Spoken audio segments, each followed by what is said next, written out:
Hermanas, hermanos, muy buenos días. Lunes 27 de enero, comenzando esta tercera semana del tiempo ordinario. En el nombre del Padre, y del Hijo, y del Espíritu Santo. Amén.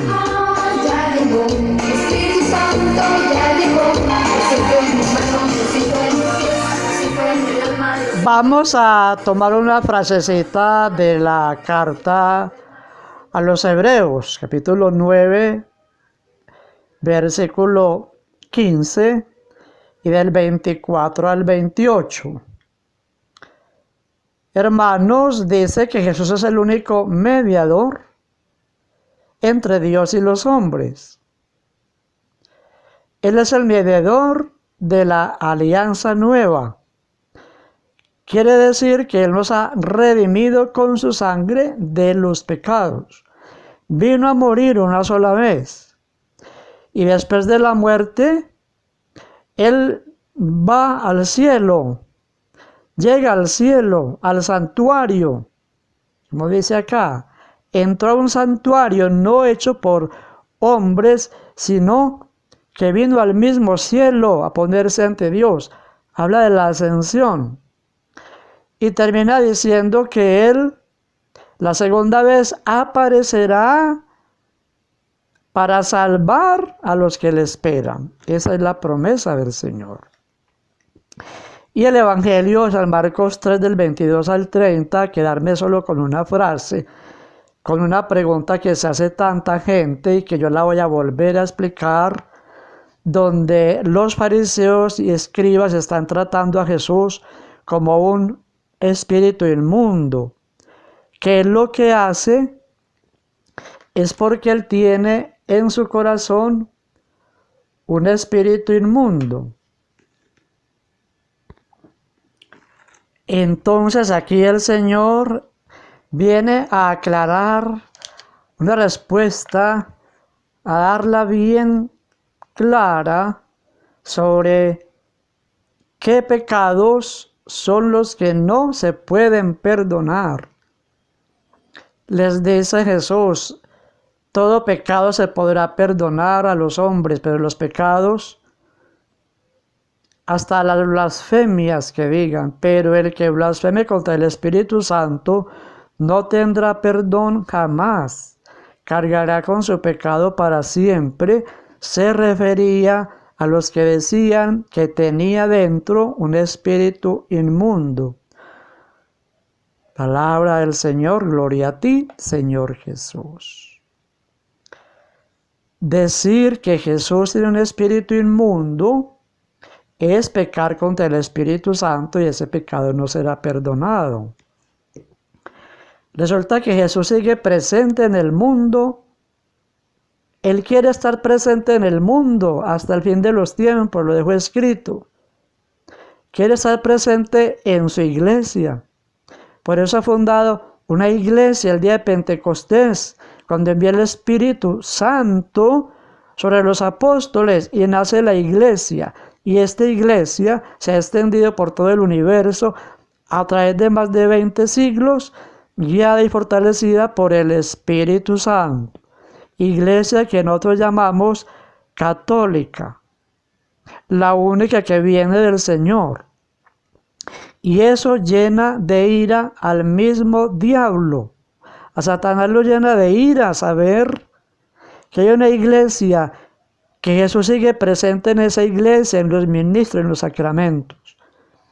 Entonces se vale de personas para que digan que esa iglesia es del diablo, que esta iglesia es de Satanás, que tiene un espíritu inmundo.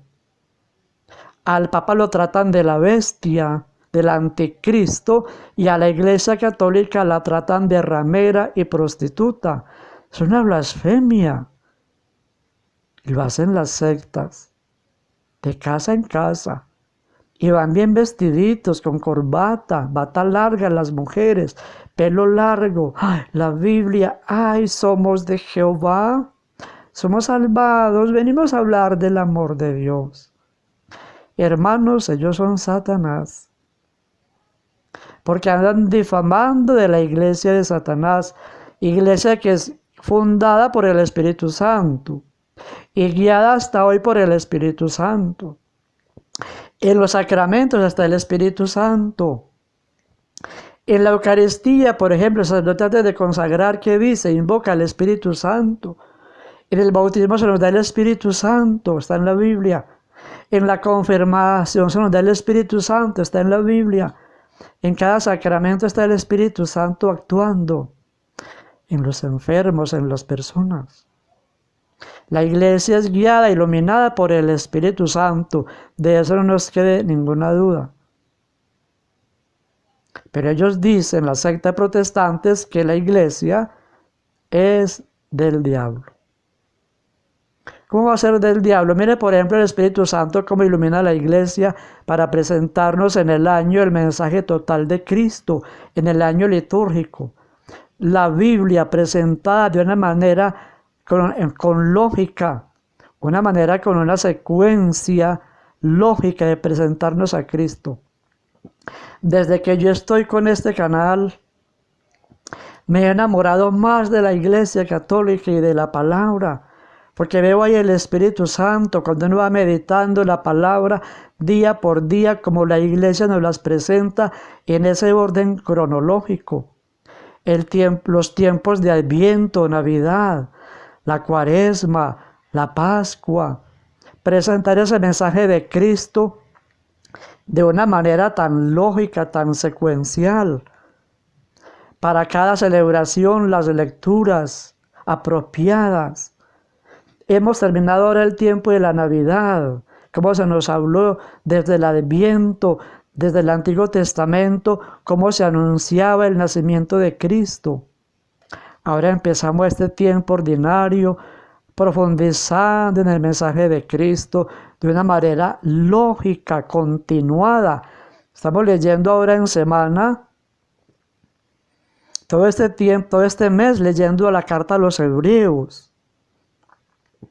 En semana leyendo a San Marcos, seguido, no en las sectas. Cada pastor coge la lectura que quiere de la Biblia, abre donde quiera, explica lo que él quiera, lo que se le antoje, y difama del católico. Eso no es de Dios. Mientras aquí tenemos unas lecturas universales.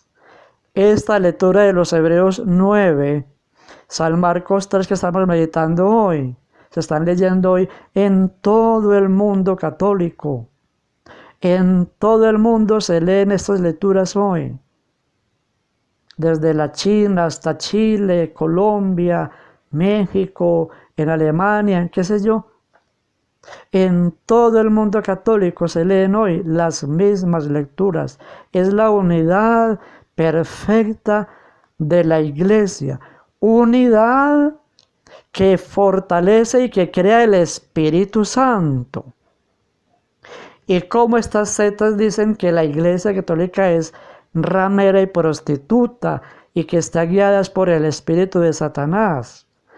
Lo mismo que los sacerdotes, escribas y fariseos le dijeron aquella vez a Jesús: usted está hablando y haciendo milagros porque usted tiene adentro el poder de Belcebú, de Satanás. Es exactamente igual.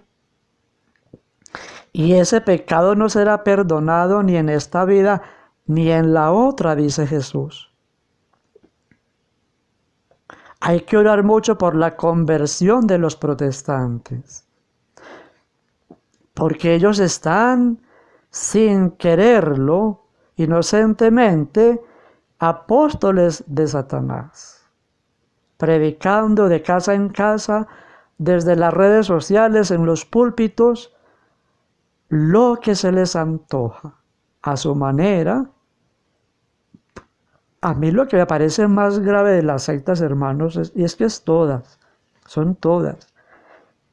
Es decir, que la Iglesia Católica es la ramera, la prostituta, la Babilonia, la grande, de la que habla Apocalipsis. Qué pecado tan grande. Que porque hay sacerdotes que pecan, y obispos que pecan, y papas tan malos que hubo en la antigüedad, se pegan de eso. ¿Acaso no estamos leyendo en los Hebreos, hermanos,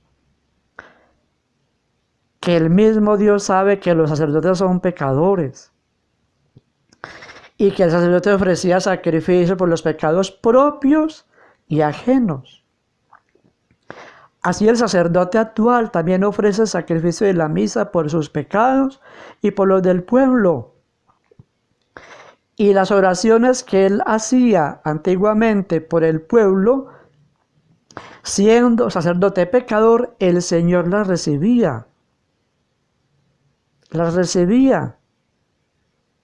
El Señor sabía que en el Antiguo Testamento también los sacerdotes pecaban, pero el sacerdote ofrecía sacrificios y holocaustos y oraciones por el pueblo y el Señor las recibía. Hoy también las recibe. Cuando vamos a la Eucaristía que nos bendice el sacerdote, así sea pecador, el Señor recibe, nos da esa bendición por medio de Él. Y Él lleva las oraciones al cielo de parte de nosotros y Él las recibe. Ese sea el sacerdote pecador. ¿Por qué? Porque la iglesia es guiada e iluminada por el Espíritu Santo. Y todo aquel que diga que esta iglesia es del demonio, no está obrando bien. Y Jesús dice que no tendrá perdón. Porque la iglesia es santa, católica y apostólica, y guiada por el Espíritu Santo. En el nombre del Padre, y del Hijo, y del Espíritu Santo. Amén. Lo siento en mis manos, lo siento en mis pies, lo siento en mi alma, lo siento en mi ser, lo siento en mis manos, lo siento en mis pies.